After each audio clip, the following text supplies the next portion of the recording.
पण आपण भूगोलामध्ये महाराष्ट्राचा भूगोल सुरू केला होता। महाराष्ट्राच्या भूगोलामध्ये आपण मला वाटतं महाराष्ट्राच्या भूगोलात काय काय शिकलो होतो। पहिला आपण महाराष्ट्राच्या निर्मितीचा इतिहास, बरोबर। त्याच्यानंतर म्हणजेच महाराष्ट्राच्या अर्थात संयुक्त महाराष्ट्राच्या निर्मितीचा इतिहास पाहिला। त्याच्यानंतर आपण दुसरा टॉपिक पाहिला महाराष्ट्राचे स्थान व विस्तार। महाराष्ट्राच्या स्थान व विस्तारामध्ये आपण महाराष्ट्राचा अक्षरवृत्तीय विस्तार, रेखावृत्तीय विस्तार, महाराष्ट्राचं क्षेत्रफळ पाहिलं। तिसऱ्या क्रमांकाचा टॉपिक पाहिला महाराष्ट्राचा आकार, बरोबर। चौथ्या क्रमांकाचा टॉपिक आपण पाहिला महाराष्ट्राच्या सीमा। महाराष्ट्राच्या सीमा या टॉपिकमध्ये दोन उपसीमा पाहिल्या, प्राकृतिक सीमा आणि राजकीय सीमा, बरोबर। याच्यानंतर पुढे पाचव्या क्रमांकाचा टॉपिक आपण पाहिला महाराष्ट्रातील जिल्हे, बरोबर। असे 5 टॉपिक पाहिले तुम्ही। राज्यसेवा द्या, PSI, STI, ASO, class 2, class 3, मी म्हणतो भारतातली अमेरिकेतली कुठली बी महाराष्ट्राच्या भूगोलावर जे प्रश्न येतात त्यापैकी 5 टॉपिकवर याच्या अगोदरचे 25 वर्षाचे आणि याच्यानंतरचे 25 वर्षाचे प्रश्न बघा, याच्या पलीकडे येणार नाही। फक्त तेवढं येण्यासाठी परीक्षेच्या वेळेस तुम्हाला रिव्हिजन द्यावं लागणार आहे, तुम्हाला ते लक्षात ठेवावं लागणार आहे। आज महाराष्ट्राच्या भूगोलातला असाच एक टॉपिक शिकायचा आहे ज्या टॉपिकमध्ये आपल्याला बऱ्याचशा पाठांतराच्या गोष्टी आहेत, परंतु त्या अगोदर संकल्पना समजून घेण्याच्या गोष्टी आहेत। तो टॉपिक आहे महाराष्ट्रातील प्रशासकीय विभाग। महाराष्ट्रातील प्रशासकीय विभाग हा टॉपिक शिकत असताना आपल्याला प्रशासकीय विभाग म्हणजे काय पहिलं कळायला पाहिजे। प्रशासकीय विभाग म्हणजे काय, साधी सोपी गोष्ट आहे। आता आपल्याला 10:30ची बॅच भरली, 10:30ची बॅच भरल्यानंतर असं सहज असं वाटलं की आजचे लेक्चर रेकॉर्ड करूया, म्हणून सौरभला मी म्हटलं की आपण आजचं लेक्चर रेकॉर्ड करूया। आणि म्हणून लेक्चर रेकॉर्डिंगसाठी इथं त्याने कॅमेरा स्टँड हे सगळं मांडलं। मग त्याला असं वाटलं की स्टँड मांडण्यासाठी थोडीशी जागा कमी पडते, तर 2 बेंच इकडे सरकवल्या। म्हणजे आपलं हे लेक्चरचं रेकॉर्डिंग म्हणजेच लेक्चरचं प्रशासन व्यवस्थित चालवण्यासाठी हे जे व्यवस्थापन केलं, हे जे सगळी रचना केली, अगदी सेम तसंच आपल्या महाराष्ट्राचं प्रशासन चालवण्यासाठी महाराष्ट्र राज्य सरकारनं वेळोवेळी जे भाग पाडले, आपल्या महाराष्ट्राचे जे भाग म्हणजे विभाग तयार केले, त्यालाच आपण म्हणतो महाराष्ट्राचे प्रशासकीय विभाग। म्हणजे काय प्रशासकीय विभाग म्हणजे प्रशासन चालवण्यासाठी आपण आपल्या महाराष्ट्राचे म्हणजे आपल्या महाराष्ट्र सरकारनं जे भाग पाडले, जे विभाग पाडले, त्याला म्हणायचं महाराष्ट्रातील प्रशासकीय विभाग। आपल्या महाराष्ट्राची निर्मिती झाली 1 मे 1960 रोजी। 1 मे 1960 ला महाराष्ट्राची निर्मिती झाली। त्यावेळेस आपल्या महाराष्ट्रामध्ये 4च प्रशासकीय विभाग होते। 4 कुठले होते? एक होता कोकण, ज्याला आपण मुंबई असंही म्हणतो। दुसऱ्या क्रमांकाचा होता पुणे प्रशासकीय विभाग, त्याच्यानंतर नागपूर प्रशासकीय विभाग आणि औरंगाबाद प्रशासकीय विभाग, अशी 4 होते। मधल्या काळामध्ये प्रशासनाला आपल्या महाराष्ट्र राज्य सरकारला असं वाटलं की प्रशासन चालवण्यासाठी काही विभाग मोठे होत आहेत, आपण जरा अजून वेगळे करूया। आणि म्हणून पुणे प्रशासकीय विभागाचं म्हणजे महाराष्ट्राच्या निर्मितीच्या वेळेस 4 होते। त्याच्यानंतर मधल्या काळामध्ये पुणे प्रशासकीय विभागाचं विभाजन झालं आणि नाशिक नावाचा प्रशासकीय विभाग निर्माण झाला 5वा।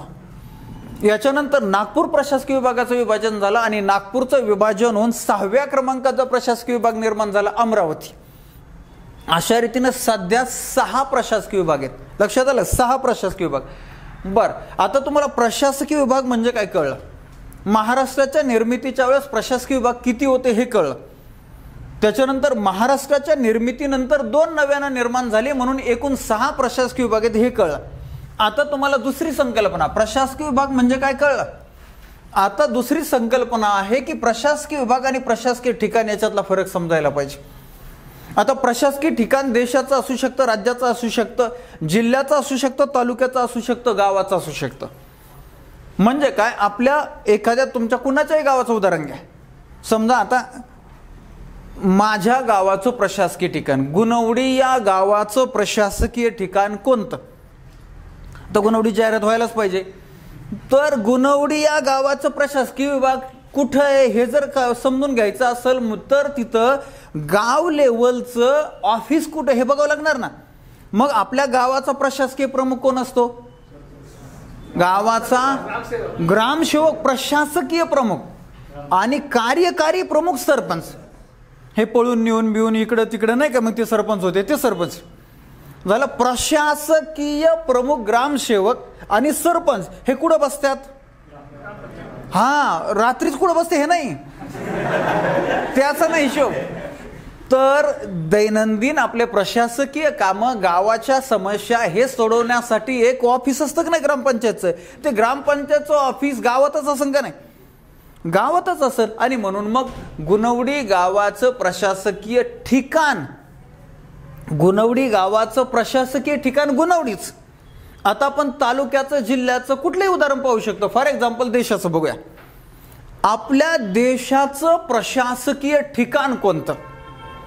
आपल्या देशाचं प्रशासकीय ठिकाण आहे की नाही? दिल्ली. कारण का, देश पातळीवर आपला देश चालवण्यासाठी ज्या सिस्टम आहेत, फॉर एक्झाम्पल संसद, राष्ट्रपती, प्रधानमंत्री हे संसदेचे भाग हे कुठं बसतात? दिल्लीमध्ये, विधिमंडळामध्ये, राष्ट्रपती भवनमध्ये. आणि म्हणून आपल्या देशाचं प्रशासकीय ठिकाण दिल्ली. आता अजून महत्वाचं येऊया आपण इकडं आपल्या महाराष्ट्रामध्ये. आपल्या महाराष्ट्राचं प्रशासकीय ठिकाण मुंबई. व्हेरी गुड, लक्षात आलं. आता आपण एकदम एंडिंग पॉइंटला येऊ की आपल्या अहमदनगर जिल्ह्याचं प्रशासकीय ठिकाण अहमदनगरच असणार आहे. कारण का, अहमदनगर जिल्ह्याचं प्रशासकीय ठिकाण म्हणजे कलेक्टरचं ऑफिस नगरमध्येच आहे की नाही? कलेक्टरचं ऑफिस नगरमध्ये आहे. जिल्हा परिषद अध्यक्ष म्हणजे जिल्हा परिषदेचं ऑफिस जिल्हा परिषद नगरमध्येच आहे. म्हणून अहमदनगर जिल्ह्याचं प्रशासकीय ठिकाण नगरच झालं. प्रशासकीय ठिकाण कन्सेप्ट पाहिली. आता आपण प्रशासकीय विभाग म्हणजे तर पाहिला. मग अहमदनगर जिल्ह्याचं प्रशासकीय ठिकाण अहमदनगर आहे. मात्र अहमदनगर जिल्ह्याचा प्रशासकीय विभाग नाशिक. म्हणजे अहमदनगर जिल्हा दुसऱ्या कुठल्या तरी प्रशासकीय विभागामध्ये येतो, म्हणून नाशिक प्रशासकीय विभागात आहे. मग आता साधा सोपा तुम्हाला कन्सेप्ट क्लिअर झाली. मग मला सांगा, बीड जिल्ह्याचा प्रशासकीय विभाग कोणता? Very good, Aurangabad. आणि बीड जिल्ह्याचा प्रशासकीय विभाग कोणता? औरंगाबाद. बीड जिल्ह्याचा प्रशासकीय विभाग औरंगाबाद. ऐकायला तर सगळ्यांना पहा, बीड जिल्ह्याचा प्रशासकीय विभाग औरंगाबाद आहे आणि बीड जिल्ह्याचा प्रशासकीय विभाग व्हेरी गुड. आता आले जागेवर. आणि बीड जिल्ह्याचं प्रशासकीय ठिकाण बीड. आता क्लिअर झालं. बीड जिल्ह्याचं प्रशासकीय ठिकाण बीडच आहे आणि बीड जिल्ह्याचा प्रशासकीय विभाग कन्सेप्ट क्लिअर झाली. म्हणजे तुम्हाला आता प्रशासकीय विभाग आणि प्रशासकीय ठिकाण याच्यामध्ये कन्फ्युजन होणार नाही. तुम्ही 1 महिन्यापासून स्पर्धा परीक्षेचा अभ्यास करत असाल, 1 वर्षापासून, 5 वर्षापासून, एक चुकीची संकल्पना तुमच्या सगळ्यांच्या डोक्यामध्ये बसली. अगदी चुकीची संकल्पना म्हणण्यापेक्षा की एक स्ट्रक्चर, चुकीचं स्ट्रक्चर तुमच्या डोक्यामध्ये बसलंय आणि त्या चुकीच्या स्ट्रक्चरमुळं आपल्याला येत असून सुद्धा आपल्या एका साध्या सोप्या प्रश्नाचं उत्तर चुकतं. फॉर एक्झाम्पल म्हणून तुम्हाला, रायगड जिल्ह्याचा प्रशासकीय विभाग कोणता? बघा, चुकले. मेजर साहेबांचा अभ्यास आहे. फक्त काय झालं, या कॉमन ट्रॅडिशनल पुस्तकांमधल्या वाक्याच्या रचनेमुळे असं झालं. आता ज्यांचा अभ्यासच नाही त्यांचं चुकायची शक्यताच नाही. रायगड जिल्ह्याचा प्रशासकीय विभाग कोकण म्हणजे मुंबई आणि रायगड जिल्ह्याचं प्रशासकीय ठिकाण अलिबाग. बर, आता मेजर साहेबांचं चुकलं का माहितीये का? तर रायगड जिल्हा आणि सिंधुदुर्ग जिल्हा यांचं नेहमी प्रशासकीय ठिकाण येतं परीक्षेला. प्रशासकीय विभाग नॉर्मली येत नाही, येतच नाही असं नाही, नॉर्मली येत नाही. म्हणून तुम्हाला सिंधुदुर्ग आणि रायगड बद्दलचे प्रश्न आला की तुम्ही प्रशासकीय ठिकाणच लिहिता. जसं बघा, सिंधुदुर्ग जिल्ह्याचा प्रशासकीय विभाग आणि सिंधुदुर्ग जिल्ह्याचं प्रशासकीय ठिकाण ओरस बुद्रुक. आता कन्फ्युजन क्लिअर झालं.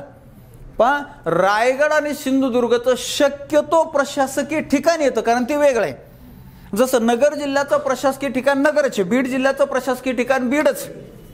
परंतु रायगड जिल्ह्याला तुम्ही जर रायगडमध्ये गेलात, रायगडचं जे सेंटर प्रशासकीय ठिकाण पाहायला गेलं तर रायगड नावाचं गाव सापडायचं नाही, रायगड नावाचं शहर सापडायचं नाही. मग रायगडचं झडपीचं ऑफिस, कलेक्टरचं ऑफिस कुठे आहे? अलिबागला आहे. अलिबागला आहे. तुम्हाला माहिती आहे रायगड जिल्ह्याचं जुनं नाव काय होतं? कुलाबा. कुलाबा. अलिबाग तुम्हाला सगळ्यांना माहिती आहे. तर अलिबाग पासून आतमध्ये समुद्रामध्ये छोटासा किल्ला आहे. त्या किल्ल्यामुळं सुरुवातीला हे नाव होतं. नंतर मात्र साताऱ्याच्या बाजूला असणाऱ्या रायगड किल्ल्यावरून रायगड जिल्ह्याला रायगड असं नाव दिलं. किल्ल्यावरून नाव दिलं. जसं बघा पुणे जिल्ह्यामध्ये पुरंदर तालुका आहे, मात्र पुरंदर तालुक्याचं तहसील ऑफिस, पुरंदर तालुक्याची पंचायत समिती, पुरंदर नावाचं गाव नाही, शहर नाही, फक्त किल्ल्यावरून नाव पडले. आणि मग पुरंदर तालुक्याचं प्रशासकीय ठिकाण कुठे आहे? सासवड.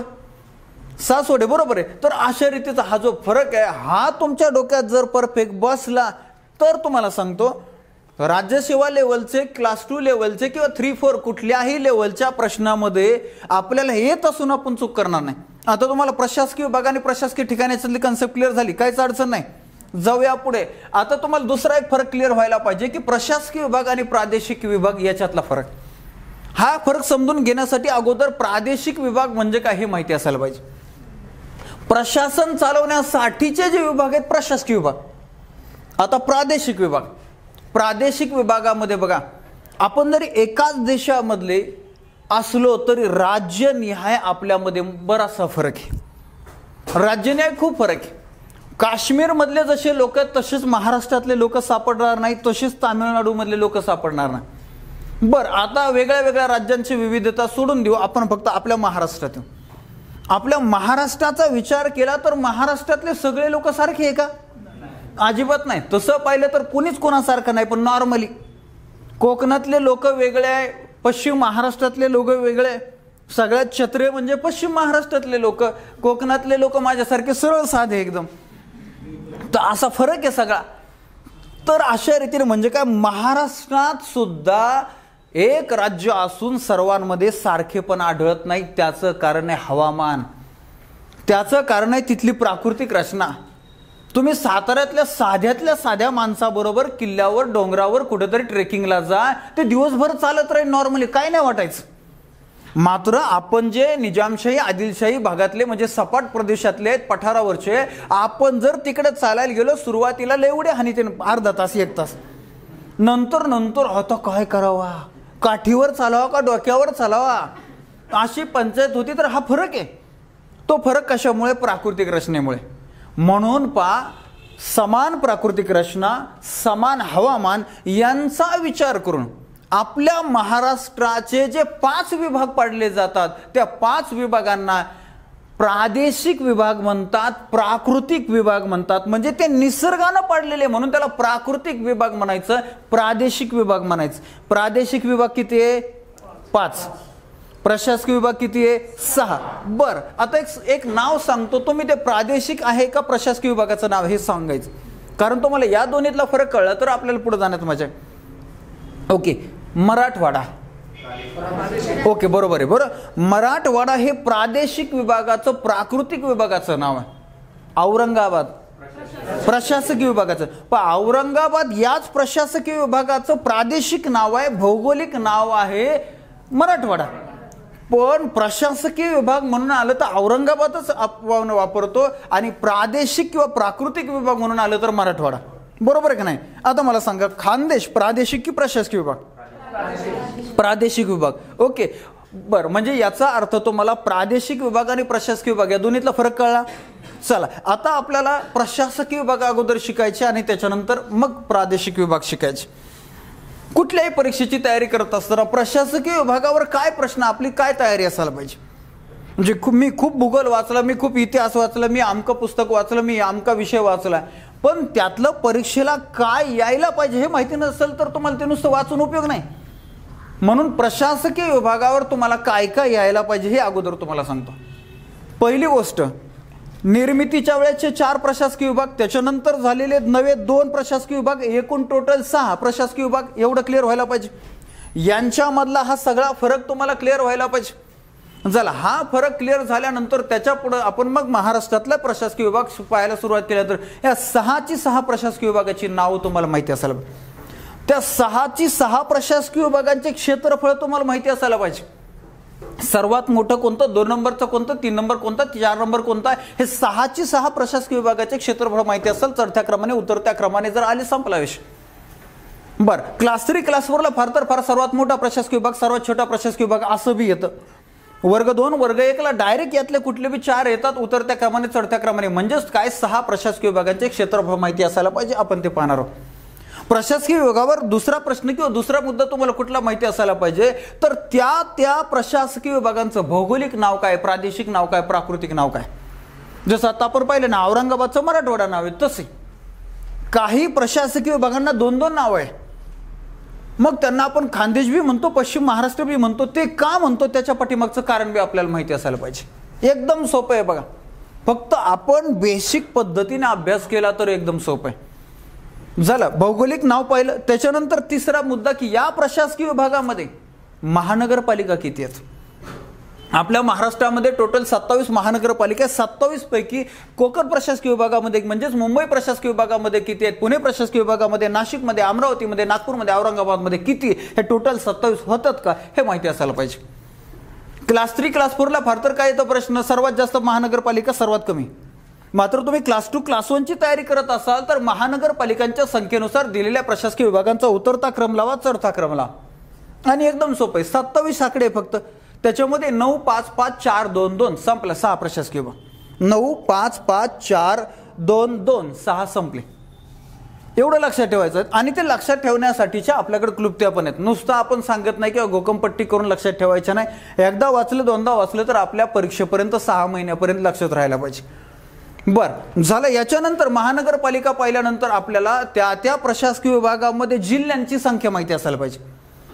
जिल्ह्यांची संख्या, मग कोणत्या प्रशासकीय विभागामध्ये सर्वात जास्त जिल्हे आहेत, कोणत्या प्रशासकीय विभागामध्ये सर्वात कमी जिल्हे आहेत, असे प्रश्न तर कायम येणार आहेत. जिल्ह्यांवर अजून एक प्रश्न, खालीलपैकी कोणता जिल्हा अमक्या अमक्या प्रशासकीय विभागामध्ये नाही. खालीलपैकी कोणता जिल्हा अमक्या अमक्या प्रशासकीय विभागामध्ये आहे. म्हणजे तुम्हाला कोकण प्रशासकीय विभागामध्ये 7 जिल्हे आहेत एवढंच माहिती असून उपयोग नाही, तर कोणते 7 आहेत आणि मग कोणते 7 आहेत हे माहिती असेल तर तुम्हाला कोणते 29 नाहीत हे बी कळायला पाहिजे ना. एकूण जिल्हे किती, 36. मग जर 7 कोकणात आहेत तर नाहीत किती, आहे की नाही, असं यायला पाहिजे. कारण सरळ सरळ प्रश्नांचा जमाना गेलाय. 2015 पासून काळ बदललाय. 2015 पासून MPSC मध्ये कलियुग आलंय, काही बी यायला लागलंय. आणि बघा ना तुम्ही पाठीमागं ते अमक्या अमक्या कुठल्या तरी अर्थमंत्र्यांच्या साडीचा रंग आला होता. आता इथं आमच्या आयुष्याचा रंग चाललाय म्हणून तुम्ही काय काय बघा ना, पोरं कसे एकदम किलवानी बसले. असे प्रश्न दिसतात सगळ्यांचे. लग्न जमाना ज्यांचे झाले ते बी टेन्शन मध्ये आता ते तरी कुठे लय आनंदात असं सगळे. तरी अशा सगळ्या गमती जमते म्हणून साठीच्या आपल्याला नवीन प्रश्न प्रकार, प्रश्नाचं स्वरूप बदलले त्यानुसार तयारी करायची. याच्या पुढे जाऊन झालं जिल्ह्यांसंदर्भात काय बी प्रश्न होता. याच्या पुढे जाऊन तुम्हाला पुढचे प्रश्न यायला लागलेत महाराष्ट्रातील प्रशासकीय विभागातले तालुके. हे तालुके फक्त प्रशासकीय विभागामध्येच नाही तर कुठे बी येतात. तुम्ही सातारा जिल्ह्यामध्ये एखाद्या परीक्षेसाठी फॉर्म भरला, पोलीस भरती, तलाठी, ग्रामसेवक, आरोग्यसेवक, तर साताऱ्यात किती तालुके आहेत, किती तालुके नाहीत, कोणते आहेत, त्यांची नावं बेसिक आपल्याला माहिती असायला पाहिजे. म्हणून प्रशासकीय विभाग शिकत असताना तालुके मी इथंच पाहत असतो, कारण 36 जिल्ह्यांचे नाव आपल्याला इथं घ्यायचे असतात. म्हणून हे तालुके सुद्धा आपल्याला माहिती असायला पाहिजे. झालं. मग तुम्हाला असे प्रश्न सुद्धा येऊ शकतात. सर्वात जास्त तालुक्यांची संख्या असणारा प्रशासकीय विभाग आणि सर्वात कमी तालुक्यांची संख्या असणारा प्रशासकीय विभाग, असं बी येऊ शकतं. काही अवघड नाही त्याच्यामध्ये. अशा प्रकारचा की ज्याच्यामध्ये अनेक आकडेवारींची माहिती, एकमेकांमध्ये ते मिसळलेली माहिती, अशी माहिती असणारा टॉपिक आहे प्रशासकीय विभाग. मात्र जर एवढी माहिती, एवढं मटेरियल जर तुम्ही डोक्यामध्ये व्यवस्थितरित्या त्यांची सुसंगती लावून बसवलं तर हा टॉपिक असा आहे की सर्वसाधारणपणे दिसतो सोपा, परंतु मटेरियल इतकं आहे त्याच्यामध्ये आणि म्हणून सोपा वाटणारा टॉपिक अनेकांना चुकवतो. मात्र आपण त्याची जर कन्सेप्ट क्लिअर करून जर बसवला तर 100% आपल्याला हा टॉपिक आउट ऑफ मार्क्स मिळून देणार आहे. पहा, महाराष्ट्रातील प्रादेशिक विभाग आणि प्रशासकीय विभाग याच्यातला हा फरक आहे. किती आहे ते? एकूण 5 प्रादेशिक विभाग आहे ना. मग याच्यामध्ये हा एक कोकण इथं दिसतोय, हा दुसरा पश्चिम महाराष्ट्र दिसतोय.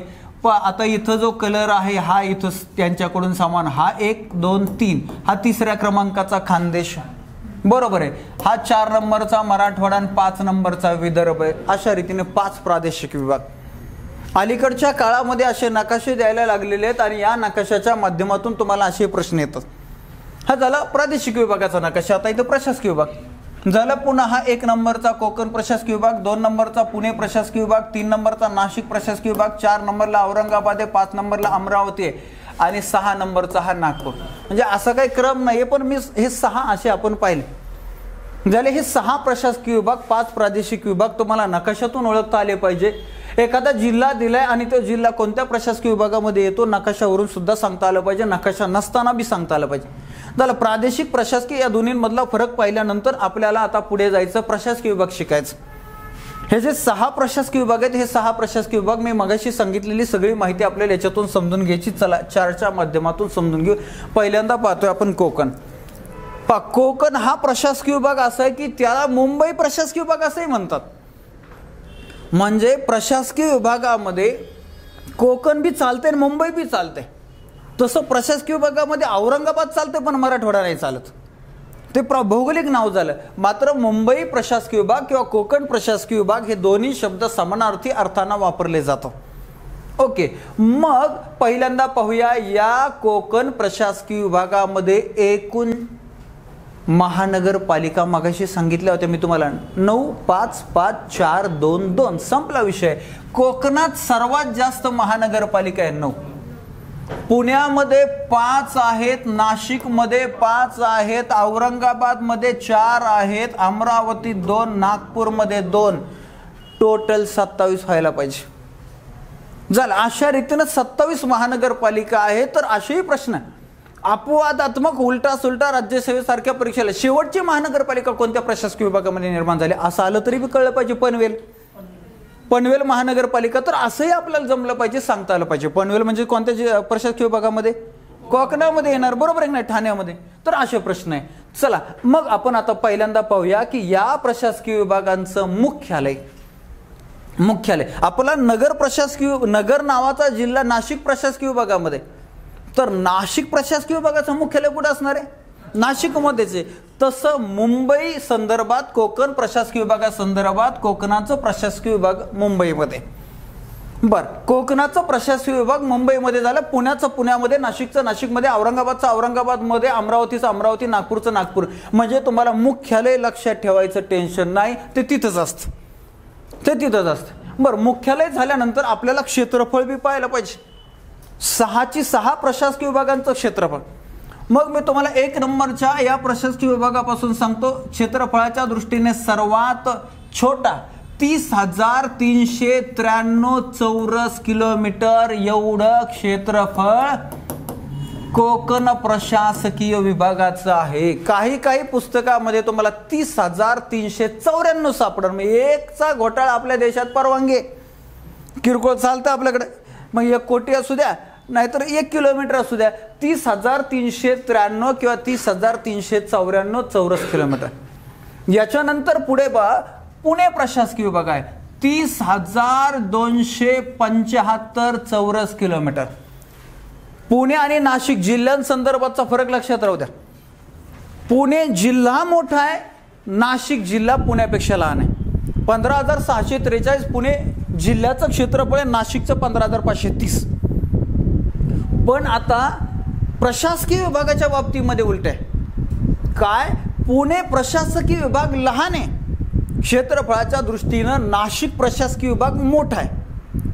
उलट आहे जिल्हा आणि प्रशासकीय विभाग. झालं. पुण्याचं 30,000 लिहिलं,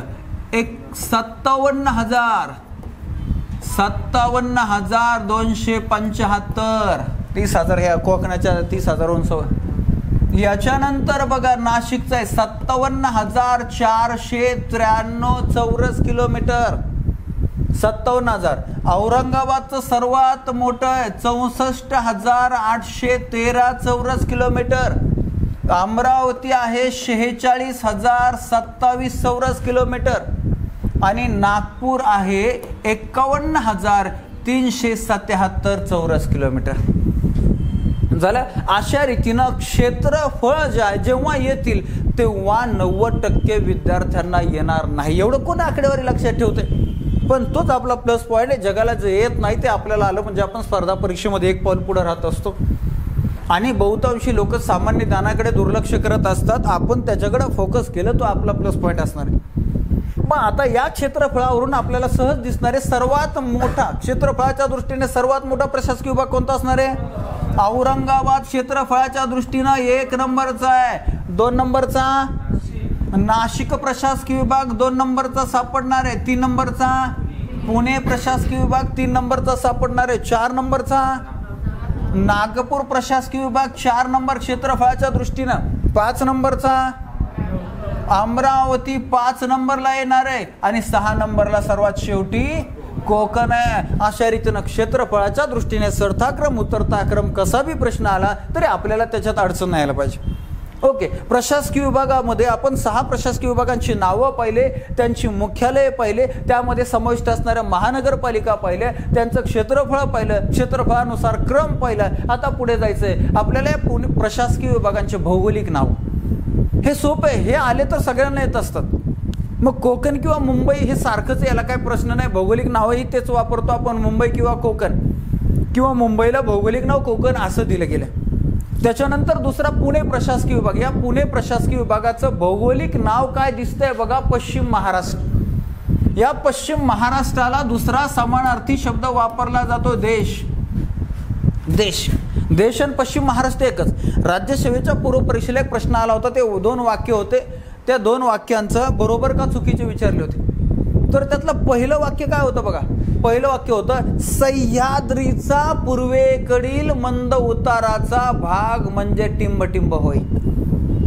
सह्याद्रीचा असा सह्याद्री आहे, इकडं पूर्व दिशा, इकडं पश्चिम दिशा, पश्चिमेकडून सह्याद्री उभ्या कड्यासारखा दिसतो, पूर्वेकडून मंद उताराचा. सह्याद्रीचा पूर्वेकडील मंद उताराचा हा भाग जो आहे त्याला मावळ म्हणतात.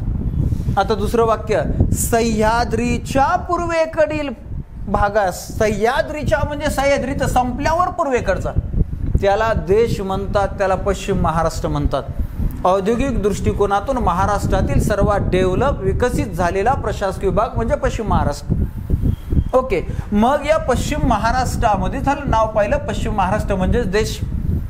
त्याच्यानंतर नाशिक प्रशासकीय विभागाचं भौगोलिक नाव काय, तर नाशिक प्रशासकीय विभागाचं भौगोलिक नाव तुम्हाला इथं 2 सापडतील, पश्चिम महाराष्ट्र म्हणजेच देश आणि दुसरं नाव खानदेश. आता असं का आहे, तर या नाशिक प्रशासकीय विभागामध्ये जळगाव, धुळे आणि नंदुरबार हे 3 जिल्हे खानदेशाचे आहेत, आणि नाशिक आणि नगर हे 2 जिल्हे पश्चिम महाराष्ट्रामधले देशमधले. म्हणून हे दोन्ही प्रादेशिक विभाग, भौगोलिक विभाग इथे येतात, लक्षात ठेवायचे. याच्यानंतर औरंगाबादचं भौगोलिक नाव, प्रादेशिक नाव मराठवाडा. हे सोपं आहे. असाही प्रश्न विचारला जातो, मराठवाड्यामध्ये असणाऱ्या 8 जिल्ह्यामधील खोऱ्यांचं नाव काय, म्हणजे मराठवाड्यामध्ये जे खोरं आहे त्या खोऱ्याचं नाव काय. मराठवाड्यामध्ये खोरं कळतं तुम्हाला, नदीचं खोरं नाही ना, मी प्रश्न विचारलाय. मराठवाड्यामध्ये जे खोरं आहे त्या खोऱ्याला नाव काय, मांजरा खोरे. बीड जिल्ह्यामधल्या नदीचं नाव आहे मांजरा खोरे. आणि मग ही मांजरा नदी गोदावरी नदीची उपनदी, म्हणून मराठवाड्यामध्ये जे पठार आहे ते गोदावरी नदीच्या खोऱ्यात पठार आहे, मात्र नाव त्याला मांजरा पठार असं नाव आहे, हे विसरायचं नाही. चला, कोणत्या नदीच्या खोऱ्याला संतांच्या खोरे म्हणतात, तर हीच आहे गोदावरी नदीचं खोरं, संतांचं खोरं. प्रशासकीय विभाग पाहतोय, औरंगाबादचं भौगोलिक नाव मराठवाड्यात झालं. त्याच्यानंतर अमरावतीचं विदर्भ, याला दुसरं नाव आहे वऱ्हाड. वऱ्हाड तुम्हाला माहिती आहे, महाराष्ट्रातील समाजसुधारकानं वऱ्हाड समाचार नावाच्या वृत्तपत्रात लेखन केलं होतं. त्या समाजसुधारकाचं नाव गोपाळ गणेश आगरकर. गोपाळ गणेश आगरकर. बरं झालं, आपण पाहतोय प्रशासकीय विभागांचे भौगोलिक नावं, प्राकृतिक नावं, आणि मग त्याच्यामध्ये विदर्भ, वऱ्हाड, अमरावतीचं. सेम तसंच नागपूरचं विदर्भ किंवा वऱ्हाड, अशा रीतीनं आपले भौगोलिक नावं सुद्धा क्लिअर झाले. आता त्याच्या पुढे आपल्याला या प्रशासकीय विभागांमध्ये किती जिल्हे आहेत हे तर कॉमन प्रश्न, जुना प्रश्न आहे. मग आपल्या संपूर्ण महाराष्ट्रामध्ये 36 जिल्हे. मग या 36 जिल्ह्यापैकी कोणत्या प्रशासकीय विभागामध्ये किती आहेत हे आपलं तोंडपाठ असायला पाहिजे. कोकणामध्ये 7. आता कोकणातले हे 7 नुसते 7 माहिती असून उपयोग नाही. कोकणातले 7ही जिल्हे आपल्याला उत्तरेकडून दक्षिणेकडे किंवा दक्षिणेकडून उत्तरेकडे क्रमाने पाठ पाहिजे. सर्वात वरे पालघर, त्याच्यानंतर ठाणे, त्याच्याखाली मुंबई उपनगर, त्याच्याखाली मुंबई शहर, नंतर रायगड, नंतर रत्नागिरी, नंतर सिंधुदुर्ग. 7 संपले, बरोबर. त्याच्यानंतर दुसरा पुणे प्रशासकीय विभाग. या पुणे, नाशिक, अमरावती या 3 प्रशासकीय विभागामध्ये प्रत्येकी 5-5 जिल्हे आहेत. म्हणजे असाही प्रश्न येतो की महाराष्ट्रातील किती प्रशासकीय विभागामध्ये प्रत्येकी 5 जिल्ह्यांचा समावेश होतो, तर उत्तर किती? 3 आहे. असेही प्रश्न परीक्षेला येत असतात, तर ते बी लक्षात असायला पाहिजे. पुणे प्रशासकीय विभागामध्ये 5. आता 5 कोणते? कोकण सोडता सगळीकडं तो जिल्हा घ्यायचा ज्या प्रशासकीय विभागात ज्या जिल्ह्याचं नाव आहे. पुणेमधला पुणे घेतला, नंतर शेजारचा सातारा, सांगली, सोलापूर, कोल्हापूर, झाले 5. आहे की नाही? लक्षात ठेवायला सोपं, झाले 5 जिल्हे. त्याच्यानंतर नाशिकमध्ये बी 5. नाशिकमधले 5 तर आत्ताच पाहिले. पश्चिम महाराष्ट्रातले 2, नगर नाशिक, आणि खानदेशातले 3, संपले 5. याच्यानंतर अमरावतीमध्ये अमरावती, बुलढाणा, अकोला, वाशिम आणि शेवटी यवतमाळ, झाले का 5? अशा रीतीने 5. आणि त्याच्यानंतर अमरावतीमध्ये घेतलं औरंगाबादचे 8. सर्वात जास्त जिल्हे असणार आहे, त्याच्यामुळे त्याच्यावर जास्त प्रश्न विचारले जातात. क्षेत्रफळाने सर्वात मोठं आहे, त्याच्यामुळे त्याच्यावरती जास्त प्रश्न विचारले जातात. औद्योगिक दृष्टिकोनातून मागासलेला, त्याच्यामुळे जास्त प्रश्न येतात. हवा पर्जन्याच्या बाबतीमध्ये सुद्धा मराठवाडा पाठीमागाच्या निसर्गाची सुद्धा, म्हणजे फक्त महाराष्ट्रातील राजकारणानं नाही, निसर्गाचा सुद्धा काहीतरी कोप पहिल्यापासून आहे. बरं, असू द्या. तर अशा या मराठवाडा म्हणजे औरंगाबाद प्रशासकीय विभागामध्ये 8 जिल्हे, ते नाव माहिती असायला पाहिजे. स्वतः औरंगाबाद, त्याचा पोरग जालना, त्याच्यानंतर शेजारचं बीड, परभणी, हिंगोली, नांदेड, उस्मानाबाद, लातूर, झाले 8. संपला विषय. असे 8 जिल्हे माहिती असायला पाहिजे. झालं अमरावती, झालं औरंगाबाद, झालं नागपूर. नागपूरमध्ये 6 जिल्हे. मग जोड्या लक्षात ठेवायच्या. नागपूर, वर्धा, भंडारा, गोंदिया, चंद्रपूर, गडचिरोली, संपले 6 जिल्हे. अशा रीतीनं तुम्हाला हे जिल्हेही तोंडपाठ पाहिजे. 7, 5, 5, 8, 5, 6, 5 प्रत्येकी 3 प्रशासकीय विभागामध्ये, 7, 1, 8 औरंगाबाद आणि 6 नागपूर. मग सर्वात जास्त जिल्ह्यांची संख्या असणारा प्रशासकीय विभाग, सर्वात कमी जिल्ह्यांची संख्या, मग हे 5-5 वाले आहेत. 3 आहेत, बरोबर. या 3 पैकी कुठला पर्याय संत? ओके. आता जिल्ह्यांची नावं पाहिले, आपल्याला याच्या पुढे जायचंय की प्रत्येक जिल्ह्यामध्ये किती तालुके आहेत, प्रत्येक प्रशासकीय विभागामध्ये किती तालुके. महाराष्ट्रात एकूण तालुके किती? 358. कागदावर 358 आहेत, ऍक्च्युली गेले तर 355. असं का? तर तालुके नावाची ही ग्रामीण भागातली स्थानिक स्वराज्य संस्था जी आहे, कागदावर मुंबई उपनगरात 3 आहे, मात्र ते सगळे शहरीकरणाचा भाग आहे. तिथं कागदावर तालुके आहे, मात्र ओरिजिनल तहसीलदार, पंचायत समिती असली रचना नाही. म्हणून तुम्हाला काही ठिकाणी 355 दिसतील, काही ठिकाणी 358 दिसतील, परंतु प्रशासकीय दृष्टिकोनातून कागदावर 358 आहेत. आणि ते 358 कसे प्रत्येक जिल्ह्यातले सांगतो तुम्हाला या चार्टवर. आपण हे 6 प्रशासकीय विभाग पाहिले, महानगरपालिका पाहिल्या, बरोबर. आता आपल्याला हे जे जिल्हे पाहिले त्या जिल्ह्यांमध्ये समाविष्ट असणारे तालुके पाहिजे. कोकणामध्ये किती तालुके आहेत? तर कोकणामध्ये 50 तालुके आहेत, टोटल 50 कसे बघा. पालघर मध्ये आहेत 8, ठाण्यामध्ये 7, मुंबई उपनगरात 3, मुंबई नगरात 0.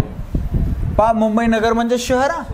रायगड मध्ये आहेत 15, रत्नागिरीत 9 आहेत, सिंधुदुर्गमध्ये 8 आहेत. संपला विषय. टोटल करा 50 भरतील. आणि मग तुम्हाला असाही प्रश्न येऊ शकतो की कोकणातील सर्वाधिक तालुके असणारा जिल्हा कोणता? बरोबर आहे नाही? कोकणामध्ये सर्वात कमी तालुके असणारा जिल्हा मुंबई उपनगर. शहरात नाहीतच ना. जो स्पर्धेत रनिंगला पळालाच नाही त्याला तो ढीस आला काय हरला काय म्हणायचंच नाही ना. बरोबर आहे की नाही? अशा रीतीने सर्वात कमी मुंबई उपनगर, आणि तालुकेच नाही तसा मग मुंबई शहर. आणि मग एकूण कोकणामध्ये किती? 50. आहे की नाही? सोपं. ओके. याच्यानंतर पुढे जायचं. पुणे प्रशासकीय विभागामध्ये एकूण 58 तालुके आहे. एकूण 58 तालुके. 58 कसे? सुरुवात करूया पुण्यापासून. पुण्यात 14, साताऱ्यात नाही माहिती 11, कोल्हापुरात 12, सांगलीत 10, सोलापुरात 11. टोटल करा, टोटल 58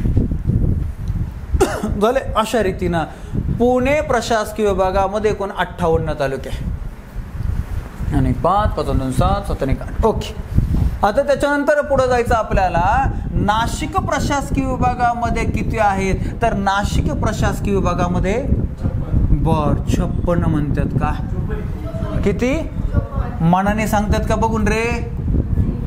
बर 54 लक्षात राहू द्या. 56 अमरावती, तिथे 56 अमरावतीमध्ये. चला 54. आता पाहूया. नाशिक मध्ये 15, आपल्या नगरमध्ये 14, त्याच्यानंतर धुळ्यामध्ये 4, नंदुरबार मध्ये 6 आणि जळगाव मध्ये 15. आपण पाहिलं की धुळे जिल्ह्यामध्ये 10 तालुके होते. धुळ्याचा वरचा भाग वेगळा केला आणि त्याला नंदुरबार नाव दिले. 2 जिल्हे तयार झाले. नवा जिल्हा म्हणजे आपण त्याला पूर्ग म्हणतो. पूर्ग उत्तरेला म्हणजे वर असलं म्हणजे आघावे म्हणायचं, बापाच्या डोक्यावर बसले. तालुके जास्त आहे म्हणून धुळ्यामध्ये 4च आहे, नंदुरबार मध्ये 6 आहे. अशा रीतीनं 54 तालुक्यांचा प्रशासकीय विभाग नाशिक. मग तुम्हाला जिल्ह्यात किती तालुके असा प्रश्न येऊ द्या, नाही तर प्रशासकीय विभागामध्ये आहे की नाही सोपं.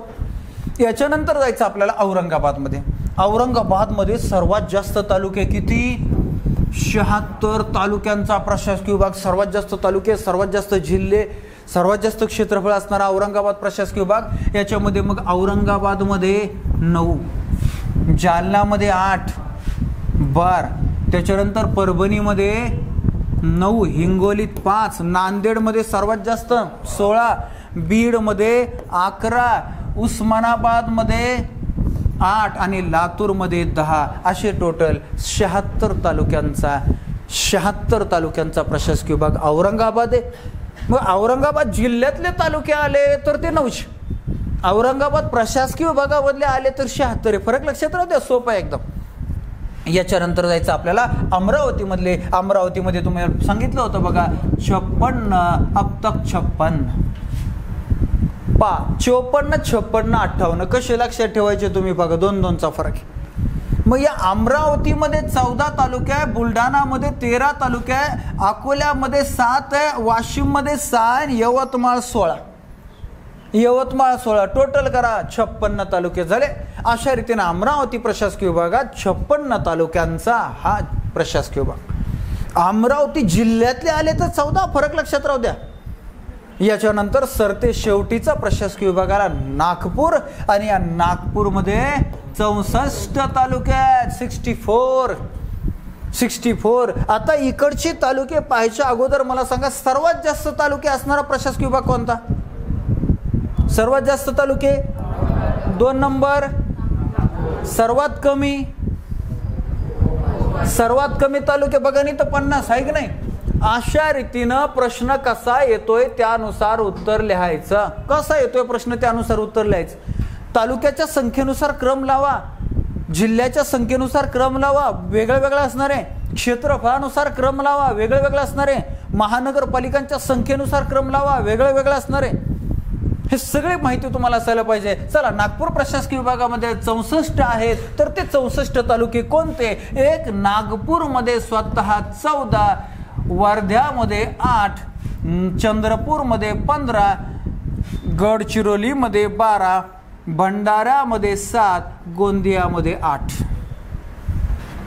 टोटल करा 64 झाले. अशा रीतीने 64 तालुक्यांचा प्रशासकीय विभाग नागपूर. म्हणजे आपण या प्रशासकीय विभागामध्ये 36 जिल्ह्यातले 358 तालुके पाहिले. टोटल केले की या सगळ्यांची टोटल 358 होणारे. कसा बी प्रश्न येऊ द्या तुम्हाला त्याच्यात आउट ऑफ मार्क्स मिळायलाच पाहिजे. झालं, प्रशासकीय विभाग क्लिअर झाले. काय अडचण आहे का आता? काहीच नाही. काय बी प्रश्न बघा, कुठल्याही प्रश्नपत्रिकेबद्दला प्रश्न बघा, आपल्याला याच्या पलीकडे प्रश्न दिसणार नाही. पण आता एक ओव्हरलुक आपल्या डोक्यामध्ये प्रशासकीय विभाग क्लिअर कट डोक्यामध्ये बसायला पाहिजे. हा झाला इथं 7 जिल्ह्यांचा 50 तालुक्यांचा मुंबई म्हणजे कोकण प्रशासकीय विभाग. हा झाला आपला 5 जिल्ह्यांचा 58 तालुक्यांचा पुणे प्रशासकीय विभाग. हा इथं झाला आपला नाशिक प्रशासकीय विभाग 5 जिल्ह्यांचा आणि 54 तालुक्यांचा. हा इथं सर्वात जास्त म्हणजेच हा जिल्हे किती? 8 जिल्ह्यांचा आणि 76 तालुक्यांचा. क्षेत्रफळाच्या दृष्टीने सुद्धा सर्वात मोठा प्रशासकीय विभाग. यानंतर अमरावती 5 जिल्ह्यांचा 56 तालुक्यांचा प्रशासकीय विभाग आणि इकडं नागपूरमध्ये किती जिल्हे? 6 जिल्हे आणि 64 तालुक्यांचा प्रशासकीय विभाग. आहे की नाही सोपं? आता याच्या पुढे एखादा माझ्यासारखा परीक्षक म्हणन की तुम्हाला किती येतं हे बघण्यासाठी मग यातला एखादा बघा, कुठलाही जिल्हा देऊ द्या. फॉर एक्झाम्पल म्हणून मी हा एक जिल्हा इथं निवडतो. कंचा आहे रे हा? अहमदनगर आहे का नाही? हा अहमदनगर. मग याच्यामध्ये तुम्हाला अशी एक खूण करून इथं असा भरून आला आणि हा तालुका कोणता असं जर आलं तर यायला पाहिजे. या अहमदनगर जिल्ह्यामधले सगळेच्या सगळे 14चे 14 तालुके इथं दिले. 1 2 3 4 5 6 7 8 9 10 11 12 13 आणि 14. संपला ना विषय. अशी जर माहिती जर तुम्ही घेतली तर कलेक्टर होता. लय घेऊ नका. पण एवढी माहिती असायला पाहिजे. चला, महाराष्ट्रातील प्रशासकीय विभाग हा टॉपिक आपला संपला. तुम्हाला किती कळलाय याच्यासाठी थोडीशी रिव्हिजन घेऊ. इतकं सोपं आहे की नाही? म्हणून आपण एका एकाला विचारतो. मी आता कोण सांगता? सांगतो. पहिल्यांदा सुरुवात तुझ्यापासून. हा प्रशासकीय विभाग कोणता? Okay, very good. बस. औरंगाबाद प्रशासकीय विभाग. ना सांग. हा प्रशासकीय विभाग. हा ओके. नाशिक प्रशासकीय विभाग. मुलींपैकी एक. हां सांग. हां ओके. नागपूर प्रशासकीय विभाग. बस. पाठीमागचा. हा तूच पाठीमाग. तो कोणीच नाही. हा प्रशासकीय विभाग. Very good. बस. अमरावती. पण सांगता. हा इकडे टोपीवाला. हा प्रशासकीय विभाग. अरे वा. पुणे प्रशासकीय विभाग. कोण सांगता? हा सांगतो. हां, मी तो सांगितलं बी नाही कोणता, तरी मी तेवढाच राहिला होता. झालं. महाराष्ट्रातील प्रशासकीय विभागात काय अडचण आहे का? कुठली बी प्रश्नपत्रिका बघा, याच्या पलीकडे काहीच नाही. झालं. महाराष्ट्रातील प्रशासकीय विभाग शिकल्यानंतर आपल्याला त्याच्याबरोबर लगेचच्या लगेच प्रादेशिक विभाग जर समजून घेतले तर आपल्याला ते अजून सोपे जातात, समजायला सोपे जातात. आणि म्हणून आपण प्रादेशिक विभाग बी लगेच पाहूया. महाराष्ट्रातील प्रादेशिक. प्रादेशिक विभाग काय? आपल्याला इथं कुठं बी एक कोरी जागा असली. ओके, इथं बघूया. मागाशी नकाशे तर पाहिले काय? महाराष्ट्रातील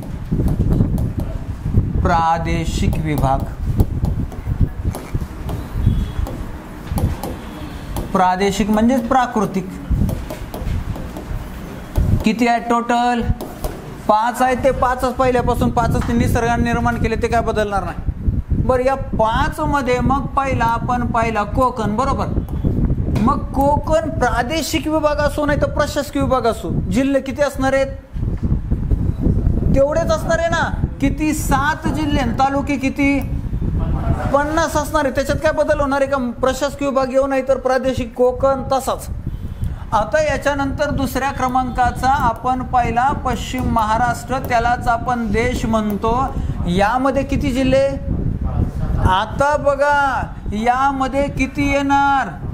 हा अगदी बरोबर, 7 येणार. ते कसे सांगतो? संपूर्ण पुणे प्रशासकीय विभाग येतो का नाही देशामध्ये? मग संपूर्ण पुणे प्रशासकीय विभागामध्ये किती जिल्हे होते? 5 होते. यानंतर मग नाशिक मधले 2, नाशिक आणि अहमदनगर हे 2 झाले का नाही? आणि मग 5 आणि 2 किती? हे 1 2 3 4 5 आणि हे 2 7. बरोबर आहे की नाही? बोट कंपडले शेजारचे उसने घेत चालायचे. झाले 7. मग तुम्हाला असाही प्रश्न येऊ शकतो, काय अवघड नाही, की पश्चिम महाराष्ट्रामध्ये तालुके किती? याचे पुण्याचे पाहिले आपण किती? 54. आणि मग या खानदेशामधले हे 2, इथं 15 आणि इथं 14. टोटल केली तर किती होते? 15 ना अधिक 14 किती?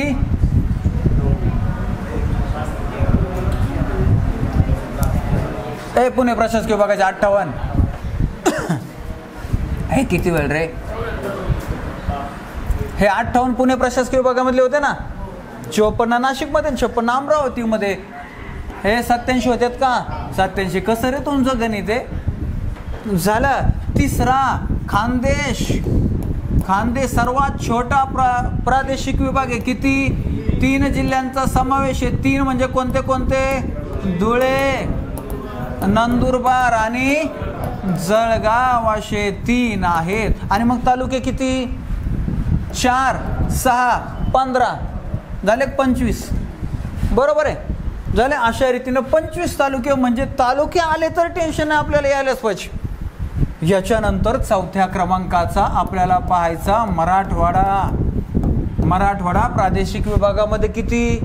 8 जिल्ह्यांचा समावेश. 8 कोणते? तर जे मगाशी आपण औरंगाबाद प्रशासकीय विभागामधले पाहिले तेच 8 इथं असणार आहे. बरोबर आहे की नाही? मग सोपं एकदम, लक्षात ठेवायला काय अडचणच नाही. आणि सर्वात शेवटीचा विदर्भ, त्यालाच आपण वऱ्हाड असंही म्हणतो. विदर्भात किती आता? 11. 11 कसे काय बा? तर आपण मग अशी पाहिलं अमरावती प्रशासकीय विभागामध्ये किती? 5 जिल्हे होते ना. आणि नागपूर प्रशासकीय विभागामध्ये 6 जिल्हे होते. 6 आणि 5 किती रे? हे 5, हे 5 10. एक हात बोर्डवर करे. हा, ओके, झाले का 11? तर अशा रीतीनं 11 जिल्हे झाले. तुम्हाला जर तालुके आले यांचे तर विदर्भातले तालुके सोपे एक नाही. अमरावतीत किती सापडले होते मग अशी? 56, 54 नाशिकमध्ये. आणि नागपूरमध्ये 64. टोटल करा ना 120 आहे की नाही? 120. एवढं गणित पटापटा पाहिजे. आणि औरंगाबाद प्रशासकीय विभाग म्हणजे मराठवाड्यामधले तालुके तेवढेच असणार. किती? 76. म्हणजे तुम्हाला प्रादेशिक विभागातले तालुके आले. इव्हन तो कॉमन पुस्तकामध्ये सुद्धा तालुके दिले नसतील, पण अवघड आहे याच्यामध्ये? अजिबात अवघड नाही. आपण प्रशासकीय विभाग शिकलो की प्रादेशिक विभाग आपल्याला ऑटोमॅटिक तालुक्यांसह क्षेत्रफळासह कसं बी गणित जमलं पाहिजे, कसं बी गणित जमलं पाहिजे. त्याच्यामध्ये अजिबात अवघड नाही. प्रादेशिक विभाग आपले संपले. काय अडचण आहे का?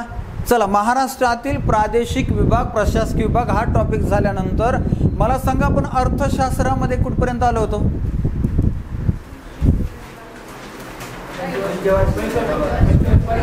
पॉइंट टाकलाय का? पहिली झाली, पाहायची होती. बर, चला, पहिली पॉइंट टाकला होता ना? ठीक आहे. पहिली पंचवार्षिक योजना.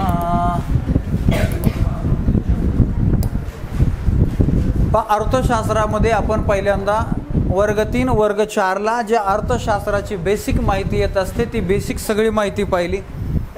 आणि त्यानंतर आपण पंचवार्षिक योजना हा टॉपिक टाकलं. त्याच्या अगोदर आपण नियोजन आयोग पाहिलं, राष्ट्रीय विकास परिषद पाहिले.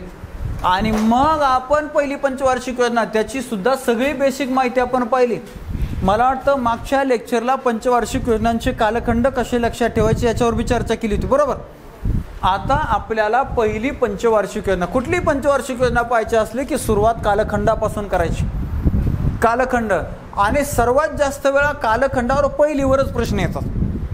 पहिली महत्वाचीच असते की नाही? कुठे बी झालं तर दुसरी, तिसरी, चौथीचा काय हिशोब नाही, नंतर चालूच राहिल्या. योजना, बरोबर आहे ना? योजना.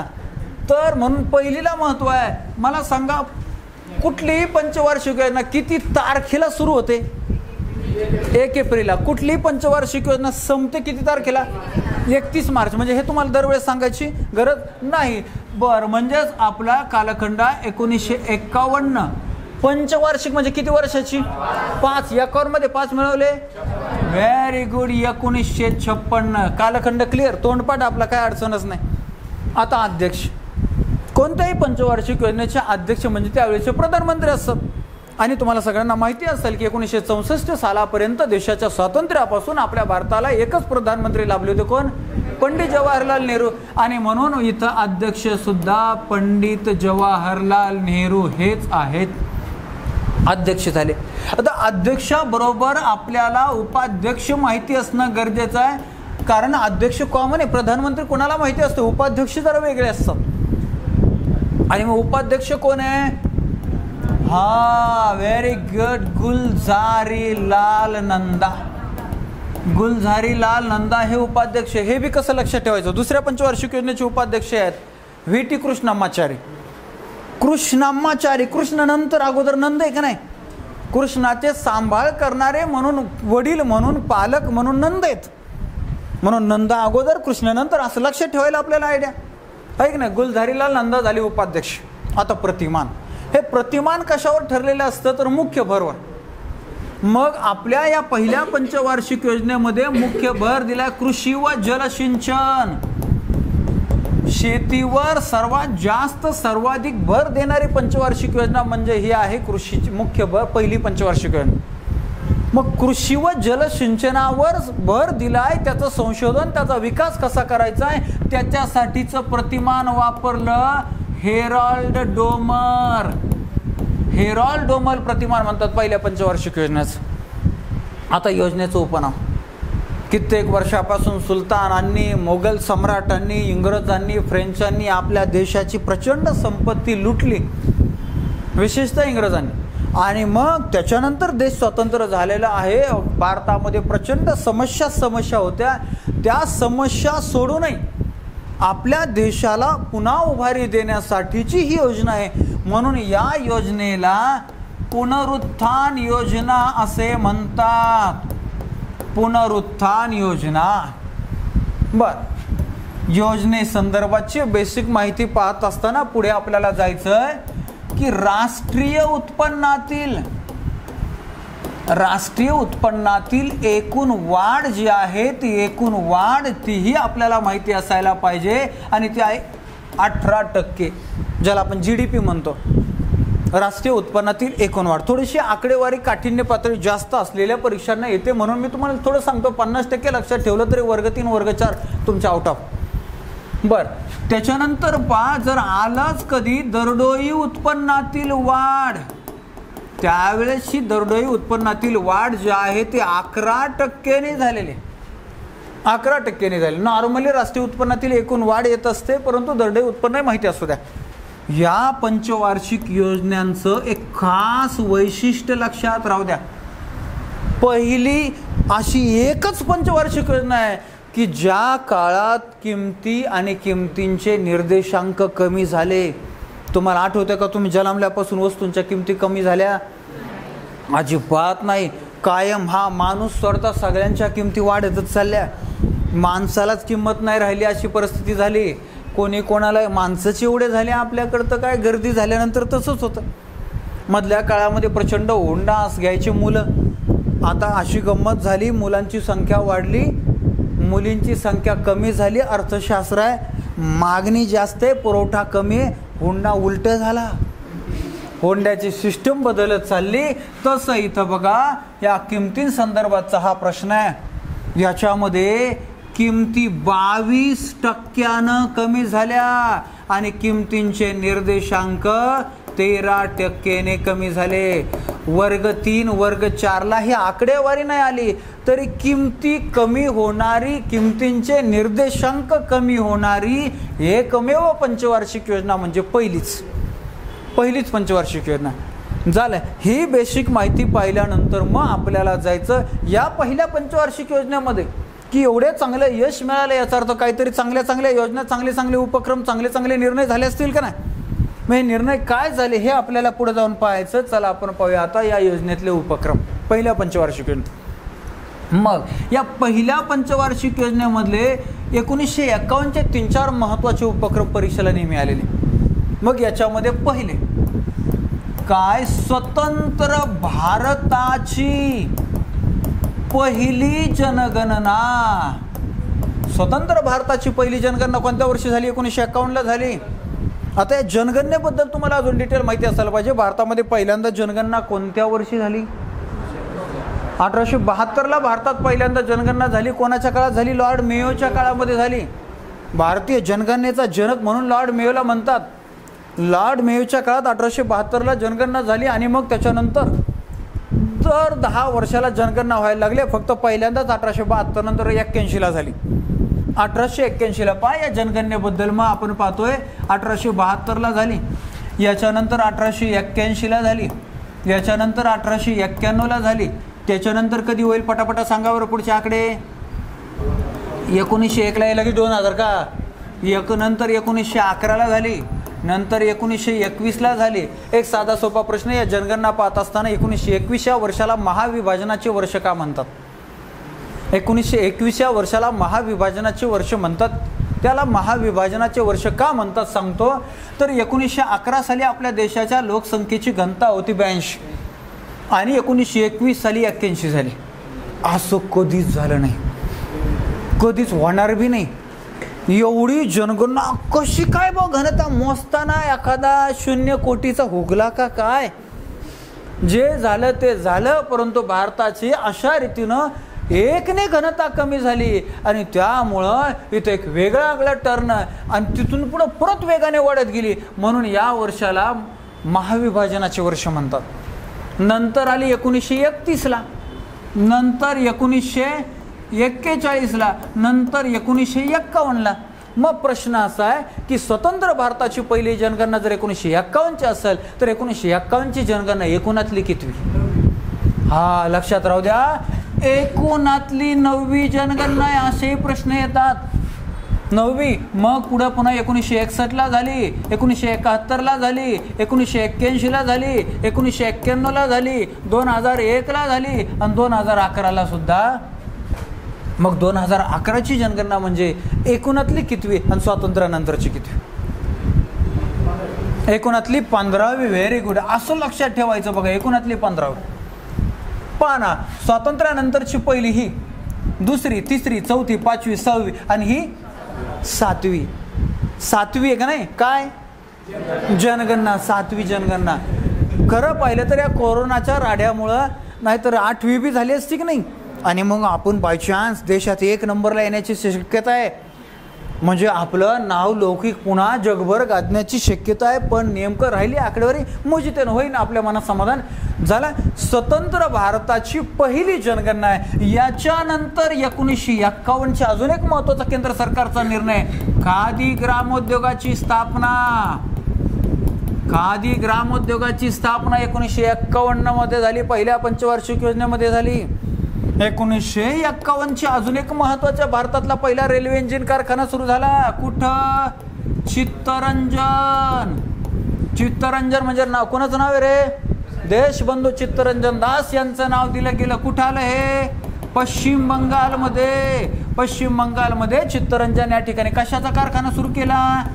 रेल्वे इंजिन कारखाना. लक्षात राहू द्या, ट्रकच्या इंजिनचा कारखाना म्हणतात. अजून काय काय येईल, विमानाच्या, हेलिकॉप्टरच्या नाही.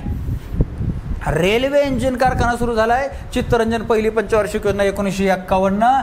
याच्यानंतर 1951 मधला अजून एक महत्वाची गोष्ट आहे काय, तर भारतातला पहिला खत कारखाना. हा व्हेरी गुड. सिंद्री. सिंद्री भारतातला पहिला खत कारखाना. कोणत्या राज्यामध्ये रे? झारखंड राज्यामध्ये पहिला खत कारखाना सुरू झाला. पहिला खत कारखाना झारखंड राज्यामध्ये झालं. 1951चे जर 4 एवढे उपक्रम, 4 एवढ्या योजना जर तुम्ही लक्षात ठेवल्या तर पैकीच पैकी मार्क. सोपं आहे की नाही? छानच लक्षात ठेवायचे. पैकीचे पैकी मार्क झाले ना. 60,000 70,000 पगार घ्यायला क्लास 3 4 जरी झाले तर. आता मेजर साहेबांसारख्यांना ते क्लास 4ला जरी जॉईन झाले तर पेन्शन धरून 1,000 लाख, 1 लाख पगार. इलिगल सोडला तर कलेक्टरला बी आहे की नाही भरोसा नाही.